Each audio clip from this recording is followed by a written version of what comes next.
Hi, I'm Dan Q, and you're listening to a podcast that nobody asked for, exclusively about things that only I find interesting. Today, I'll be talking about Wesley Merritt, the shortest-lived Governor-General of the Philippines. As usual, there's a blog post to accompany this episode. Find the link wherever you listen to your podcasts, or look me up on danq.me. Wesley Merritt. To celebrate the site's 25th birthday this year, Wikipedia is encouraging/challenging people to read one Wikipedia article a day for 25 consecutive days. And I felt I could do one better than that. Not only reading an article, but when I found one that was particularly interesting, to write a blog post or record a podcast episode for each of those days to share what I learned. So for each entry, my rule is that I'm going to hit random article a few times until something catches my interest, start reading, and then start writing. And for you, start talking. Everything in the article I've posted came from Wikipedia, so if you're doing your homework, you should check your sources first, and happy birthday, Wikipedia. Today's random article that I found was Governor General of the Philippines. And today's topic is Wesley Merritt.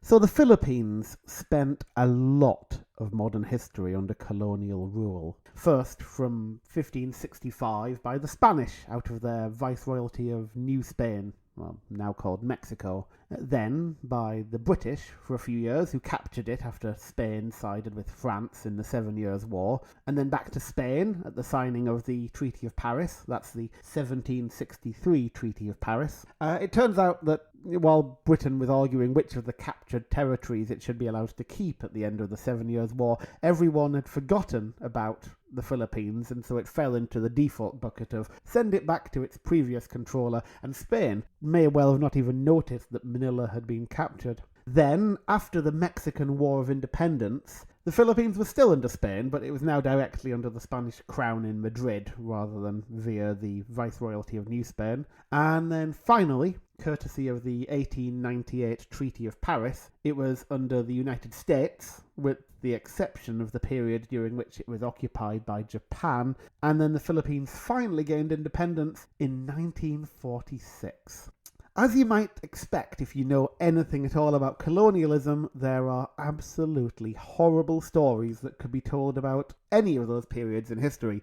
So when I landed on my random pick Wikipedia page, Governor General of the Philippines, I decided it might be cheerier to pick a person out from it. So I thought I'll look through the list and find the person whose term as Governor General of the Philippines was shortest. And I found someone that was in post for just 16 days in August 1898, a man called Wesley Merritt.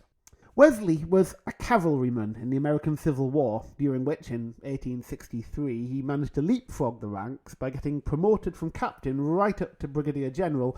After the Civil War, he was posted to the Texan frontier, where he commanded a cavalry regiment in the American Indian Wars. His success there in freeing up the land for American settlers. It turns out this post can't escape from the ugliness of imperialism. Anyway, his success there then led him to a new role in using his troops to police the civilians rushing to claim land formerly occupied by Native Americans. But it's right at the end of the 19th century that his story intersects with the random article I was assigned.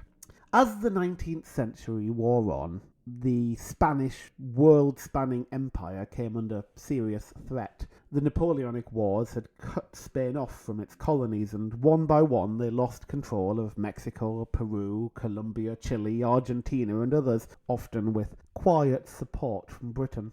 But Spain had managed to keep hold of Cuba and the Philippines, despite growing unrest and uprising, which they often brutally suppressed. Cuba, in particular, was a major trade partner to the United States, so the United States tried to insert itself as a negotiator in the war between the Cuban independence movement and the Spanish crown. At that time, the US was working to establish itself as a modern naval power, building new steel warships to compete with the European powers and with Brazil, and making plans for what would eventually become the Panama Canal. So this seemed like a perfect opportunity for the US to show off their new armoured cruiser, the USS Maine. The Maine got sent to Havana as a show of force and to protect American interests in Cuba, where a couple of weeks later she blew up. Now, probably what happened to the Maine was that the bituminous coal stored in her bunkers was leaking out methane, which spontaneously ignited, starting a fire that lit the ship's powder store. But some, including Theodore Roosevelt, who was then Assistant Navy Secretary and on his way to becoming Vice President, and much of the popular press, claimed that the ship must have been struck by a Spanish mine or torpedo. I've got in front of me a headline from the Evening Times in Washington from Wednesday, February 16th, 1898, where the headline reads, "Blown up by Spain. Every evidence that the Maine was torpedoed. Captain Sigsbee's statement, 250 American sailors the food of sharks." Now, neither the Spanish nor American official reports had been published before this or other newspapers were claiming that the Maine had been sunk deliberately. Oh, here's a fun fact. There's a monument to the victims that stands in Havana that claims that the sinking was deliberate, but by the Americans as a false flag operation to justify a declaration of war against Spain. That particular inscription was added by the Cuban Communist government in 1961. Anyway, the next month, after Congress had a chance to discuss the matter, do you remember when the US Congress used to have to be involved in the US declaring war on another country? Anyway, after they'd had a discussion, the US declared war on Spain and began actively attacking her fleets and colonies in the Caribbean and the Pacific. The US fleet steamed into Manilla Bay for what might have been the most one-sided naval battle ever. The Spanish fleet stationed at the Philippines will have been severely outmatched, even if it weren't for the fact that the second lead ship was unpowered, the shore battery's range was insufficient for them to be involved, the mines had been placed suboptimally. Only a single American sailor lost his life in the battle, and that was apparently as the result of a heart attack. Okay, we're at last up to Wesley Merritt's bit.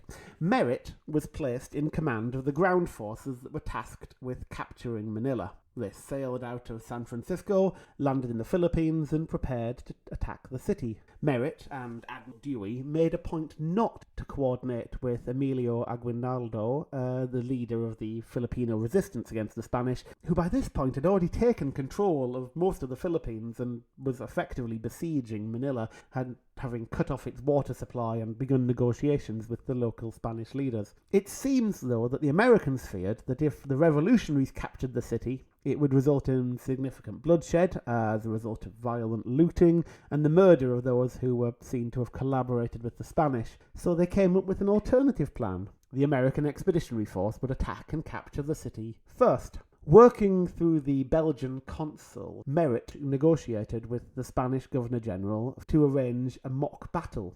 The ships in the bay would fire upon a fort that they knew was used only for storage and against defensive walls that they knew they weren't capable of breaching, and Spanish troops would be ordered to retreat as Merritt's soldiers advanced. Then Merritt would demand that the Spanish surrender the city and they would comply, turning it over to the American forces. The idea was that this would minimise casualties while still allowing the Spanish Governor-General to avoid the shame of being seen to have lost the city to the revolutionaries, it being far more politically acceptable to lose to the might of the American invaders. Meanwhile, the Filipino revolutionary troops initially saw the battle as genuine, which did lead to some casualties as Filipino fighters advanced under fire. They joined other victims of other misunderstandings during the mock battle.